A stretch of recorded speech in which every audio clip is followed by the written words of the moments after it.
मित्रों नमस्कार, मैं हूं राकेश कुमार। आप देख रहे हैं माताभिमत। मित्रों, बिहार में राजस्व एवं भूमि सुधार विभाग हमेशा सुर्खियों में रहा है, चर्चा में रहा है। चर्चा राजस्व एवं भूमि सुधार विभाग के भ्रष्टाचार को लेकर, चर्चा जो राजस्व कर्मचारी और राजस्व पदाधिकारी सीओ हड़ताल पर है उसको लेकर, चर्चा तत्कालीन जो उप मुख्यमंत्री और राजस्व एवं भूमि सुधार विभाग के मंत्री विजय सिन्हा थे उनकी कार्रवाई को लेकर, और चर्चा प्रधान सचिव सीके अनिल की कार्रवाइयों को लेकर, उनकी तल्खियों को लेकर। लेकिन अब चर्चा जो आज से चर्चा शुरू हुआ है वह हुआ है सीके अनिल के ट्रांसफ़र को लेकर। अब सवाल उठ रहे हैं कि आखिर वो ऐसी कौन सी परिस्थितियां बनी कि सीके अनिल, जिनको सख्त ईमानदार पदाधिकारी माना जाता है, उनको उनका स्थानांतरण कर दिया गया बिहार राज्य योजना परिषद में। और एक ही व्यक्ति का, अभी पिछले दिनों और भी कई आईएएस का ट्रांसफ़र हुआ था, लेकिन यह अकेला उनका ट्रांसफ़र हुआ। इसके पीछे कारण क्या है, तमाम तरह की चर्चाएं चल रही हैं। मित्रों, आप जानते हैं कि भूमि सुधार विभाग में फरवरी से ही हड़ताल चल रहा है। सीओ, राजस्व पदाधिकारी, राजस्व कर्मचारी सभी हड़ताल पर है। और एक तरह से राजस्व एवं भूमि सुधार विभाग के सारे काम या तो बहुत से जगह ठप पड़ गए हैं और बहुत सी जगह बहुत धीमी गति में चल रहा है, जिससे सरकार की किरकिरी हो रही है। इसमें भी कहीं शक नहीं है। और विभाग के काम को आगे बढ़ाने के लिए, या यूं कहें भ्रष्टाचार को खत्म करने के लिए, लगातार सीके अनिल का निर्देश जारी होता रहा है और उस पर अमल भी हुआ। कई सख्त और कड़े फैसले लिए गए, जिससे हड़तालियों के बीच आक्रोश और भी बढ़ गया। इसमें भी कोई शक नहीं है। लेकिन इसका असर यह हुआ कि दाखिल खारिज, म्यूटेशन, परिमार्जन और जो अन्य प्रमाण पत्र प्रखंड से निर्गत होते हैं, वो सारे एक तरह से ठप पड़ गए। लोग में त्राहिमाम हो गया और लोग परेशान होने लगे। ज़मीनी काम को लेकर कई तरह के प्रमाण पत्र मिलते हैं, उसके निर्माण को लेकर परेशानियां बढ़ती गई और एक तरह से कहें कि हाहाकार मचा हुआ है। और वैसे में आपको याद होगा कि विजय सिन्हा मंत्री थे, तो उन्होंने जिले जिले जाकर कैंप लगाया और लोगों की बातें सुनी। जो वो कैंप लगाते थे उसमें पदाधिकारियों को भी बुलाया जाता था और ऑन द स्पॉट वो उसका निर्णय भी लिया करते थे। इसको लेकर कई बार तल्खियाँ भी हुई और विजय सिन्हा की बातों को लेकर कई बार यह कहा गया कि यह कहीं ना कहीं अपमानित भी किया जा रहा है पदाधिकारियों को। लेकिन दूसरा पक्ष अगर देखें तो दूसरा पक्ष ये था कि विजय सिन्हा के काम को लेकर आम जनता में जो धारणा थी, उसमें आपने देखा होगा एक वीडियो जिसमें लोगों ने ये कहा कि आज़ादी के बाद पहले ये मंत्री हैं जो इस तरह से काम कर रहे हैं, तेज़ी में काम कर रहे हैं, लोगों की समस्याओं को सुन रहे हैं और उसका निदान निकाल रहे हैं। लेकिन यह जो प्रसिद्धि है, यह प्रसिद्धि कहीं ना कहीं विजय सिन्हा पर भारी पड़ गई। भारी इसलिए कि विजय सिन्हा, और अब तो सीएम बन गए सम्राट चौधरी, तो सम्राट चौधरी और विजय सिन्हा के बीच में जो तल्खी है उससे आप सभी परिचित हैं। याद होगा जब मंत्री हुआ करते थे सम्राट चौधरी और विजय सिन्हा विधानसभा के सभापति हुआ करते थे, उस समय उन्होंने कुछ सवालों का जब जवाब मांगा तो सम्राट चौधरी ने कहा कि व्याकुल नहीं होना है। और इस विषय पर दोनों आदमी में एक तरह से कहें कि तल्खियाँ, माने तल्ख बातें भी हुई थी। उसके बाद देखिए कि इनके संबंधों में कितनी मधुरता है, उसका एक दूसरा अवसर तब आया जब विधानमंडल के नेता के चुनाव के लिए बैठक हुई और उस बैठक में विजय सिन्हा ने ही सीएम के रूप में सम्राट चौधरी के नाम का प्रस्ताव रखा। बाद में जब लोगों ने पूछा, पत्रकारों ने पूछा, तो विजय सिन्हा ने कहा कि यह चूँकि पार्टी में है और पार्टी के कमांडर का आदेश था इसलिए हमने किया है। मतलब कि उन्होंने कहा कि कमांडर के आदेश पर हमने कहा है कि हमारी यह सहमति नहीं थी, स्पष्ट इसका संदेश यही था। मतलब तल्खियां हैं, तो अब उस तल्खियों का असर तो होना था। और दूसरी बात यह देखिए कि नीतीश कुमार ने मंत्री पद, मुख्यमंत्री का पद जब सम्राट चौधरी को सौंपा तो सम्राट चौधरी लगातार एक ही बात कहते रहे कि नीतीश कुमार के बताए रास्ते पर सरकार चलेगी, उसी पर आगे बढ़ेगी। अब यह कहीं ना कहीं एक तरह से कहें कि सम्राट चौधरी के लिए गले की हड्डी बन गई, इसलिए कि उनको अपने ढंग से प्रशासन चलाना है, अपनी हनक पैदा करनी है। क्योंकि आपने देखा होगा कि जब गृह मंत्री बने थे तो उन्होंने किस कदर नए नए फरमान जारी किए थे। अब स्थिति यहाँ भी वही है। अब है क्या कि वैसे लोग जिनको वो पसंद नहीं कर रहे हैं या नीतीश कुमार के नज़दीकी जो पदाधिकारी हैं उनको उलट फेर उनका किया जा रहा है। इसको लेकर आपने देखा भी होगा कि नीतीश कुमार के सबसे नज़दीक रहने वाले जो मुख्यमंत्री सचिवालय में थे, अनुपम कुमार, वरिष्ठ IAS, वो केंद्रीय प्रतिनियुक्ति में चले गए और ऐसे कई लोग हैं। और जो लोग नहीं जा सकते हैं या नहीं गए, उनको अपने हिसाब से उलट फेर करके अपने लोगों को अपने साथ, अमूमन यही होता भी है, जो भी मंत्री मुख्यमंत्री आता है वो अपने चहेते पदाधिकारियों को अपने साथ रखने का प्रयास करता है। उसके पीछे कई कारण होते हैं। एक तो प्रशासनिक तौर पर उन्हें लगता है कि उनसे ज़्यादा सहयोग मिलेगा, वो एक तरह से कहें कि सही सहयोगी या आप उसको जो नाम दें वो काम करेंगे। और उसके और भी कारण होते हैं, वो कारण कहने की बात नहीं है, वो सब आप जानते हैं। तो ऐसी स्थिति में जो विजय सिन्हा की प्रसिद्धि और CK अनिल की कार्रवाई, ये दोनों कहीं ना कहीं मुश्किल में थी।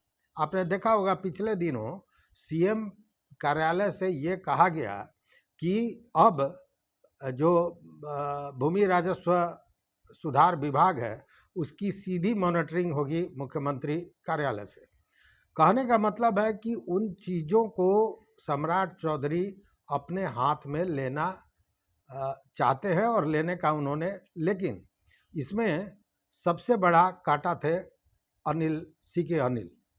तो CK अनिल को उनका ट्रांसफ़र कर दिया गया। यह ट्रांसफ़र पूरी तरह से आप यह समझ लीजिए कि यह प्रशासनिक ट्रांसफ़र नहीं है, यह पूरी तरह राजनीतिक ट्रांसफ़र माना जाएगा। यह मैं नहीं कह रहा हूँ, ये कई नेता कह रहे हैं, विरोधी दल के भी नेता कह रहे हैं इस बात को।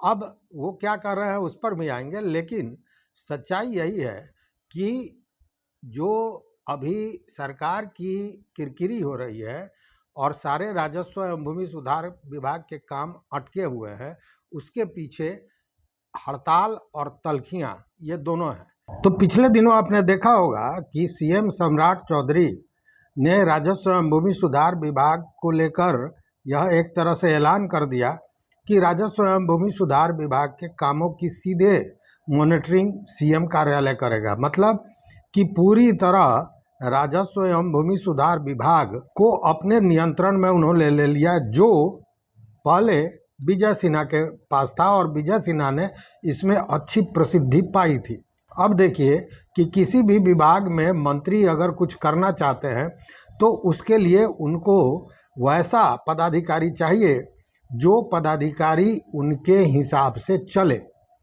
लेकिन CK अनिल में शायद यह चीज़, या यूँ कहे कि जो केमिस्ट्री है वो सम्राट चौधरी के साथ नहीं मिल रही होगी।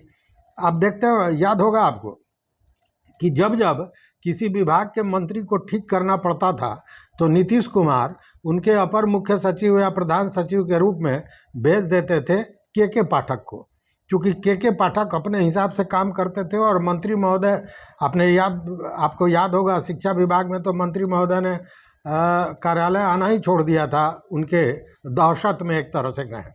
तो वही स्थिति कहीं ना कहीं यहाँ है।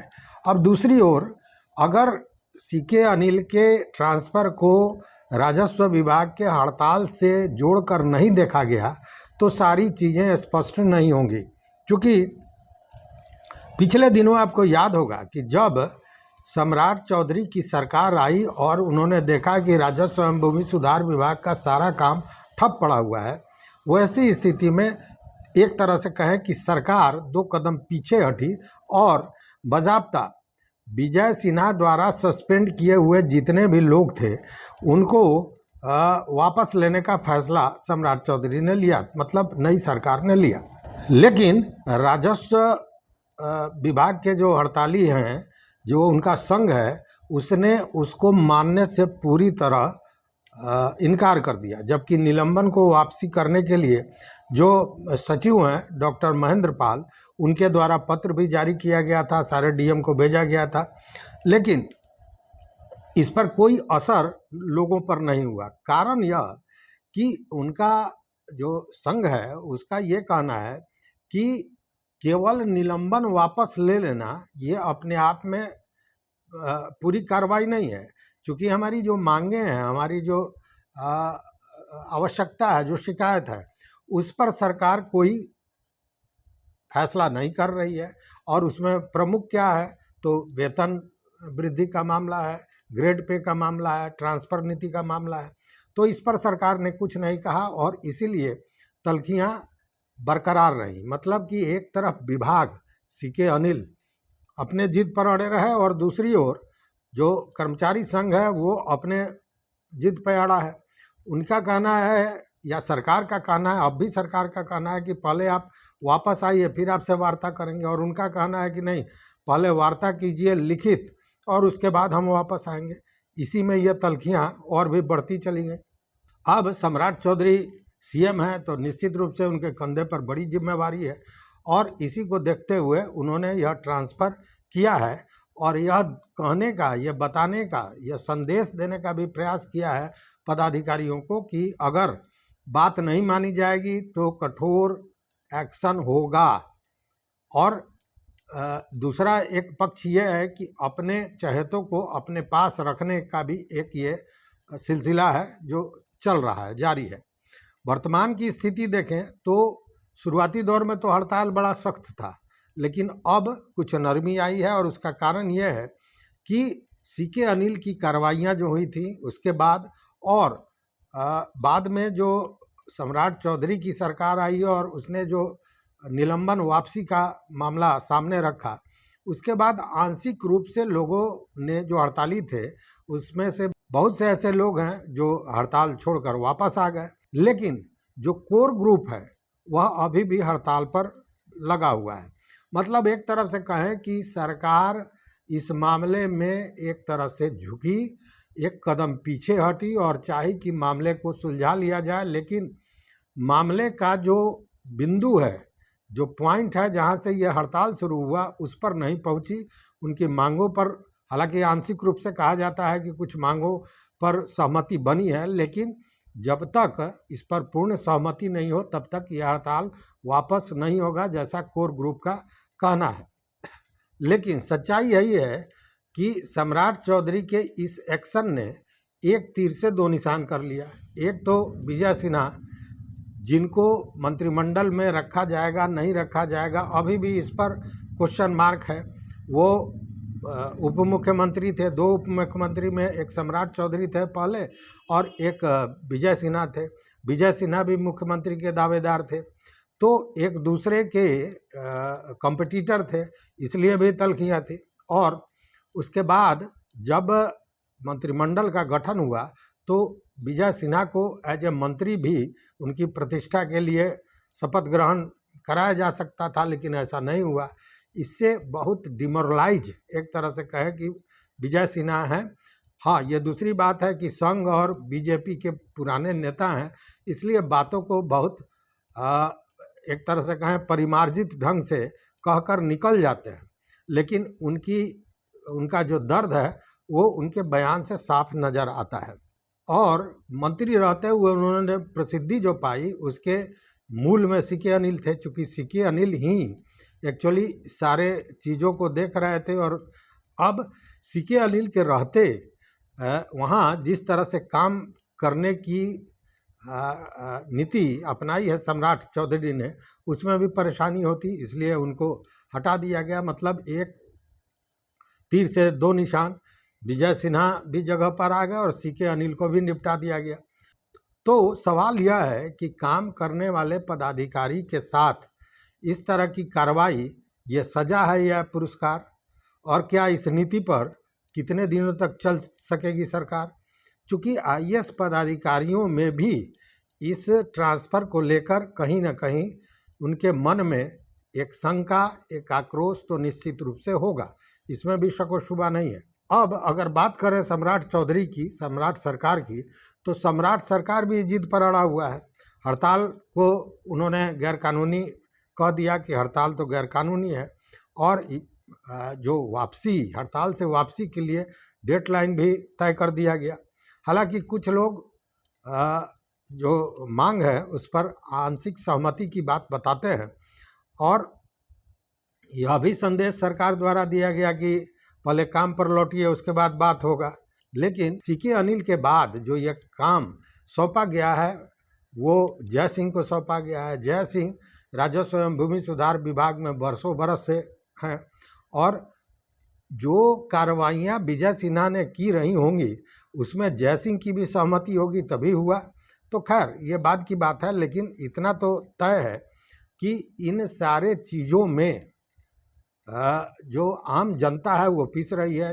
हमने पिछले दिनों बताया था कि जो आंकड़े हमारे पास आए थे उसमें 40 लाख से ज़्यादा आवेदन लंबित पड़े हुए हैं, 6 लाख से ज़्यादा म्यूटेशन के मामले लंबित पड़े हुए हैं, और रोज़ 5,000 से 15,000 नए आवेदन आ रहे हैं। तो ये संख्या बढ़ती जा रही है। अब सरकार भले ही कहे कि यह प्रशासनिक कार्य को बेहतर बनाने के लिए ट्रांसफ़र है, लेकिन कांग्रेस के प्रवक्ता आशीष नाथ तिवारी का ये कहना है कि बीजेपी के भीतर जो अंदर में टकराव है उसी को लेकर ये सारी चीज़ें की गई है, और बीजेपी के जो नेता हैं, बड़े नेता हैं विजय सिन्हा, उनको अपमानित करने के लिए और उनका साथ इन्होंने दिया, इसलिए इनको भी निपटा दिया गया।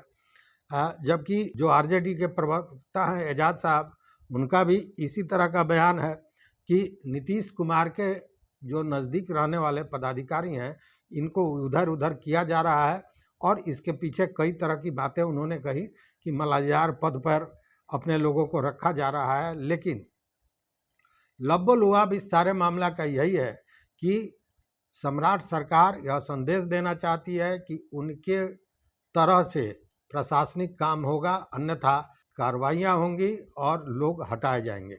तो इस वीडियो में बस इतना ही। जो बातें हुई उस पर आपकी कितनी सहमति है, आपका मत क्या है, ज़रूर बताइएगा हमारे कमेंट बॉक्स में कि क्या सीके अनिल जैसे पदाधिकारी जिन्होंने पिछले, जबकि आप देखिए विजय सिन्हा जब मंत्री बन के आए उसके बाद से हड़ताल का दौर जारी रहा, लेकिन फिर भी काम की बड़ी तेज प्रगति हुई थी, क्योंकि डिजिटल करने की प्रक्रिया को उन्होंने तेज़ कर दिया था। जो दस्तावेज़ों को डिजिटल करने का काम चल रहा था वो प्रक्रिया को वो आगे बढ़ाए थे, और साथ में म्यूटेशन वगैरह का जो काम था उसमें बड़ी तेज़ी से गति भी आई थी। तो इस पर आपका क्या मत है, क्या विचार है, ज़रूर हमारे कमेंट बॉक्स में बताइएगा। मित्रों, चैनल पर नए हो तो सब्सक्राइब कीजिए, लाइक कीजिए, दोस्तों के साथ शेयर कीजिए और अपना विचार ज़रूर दीजिए। बहुत बहुत धन्यवाद, कोटिशा आभार।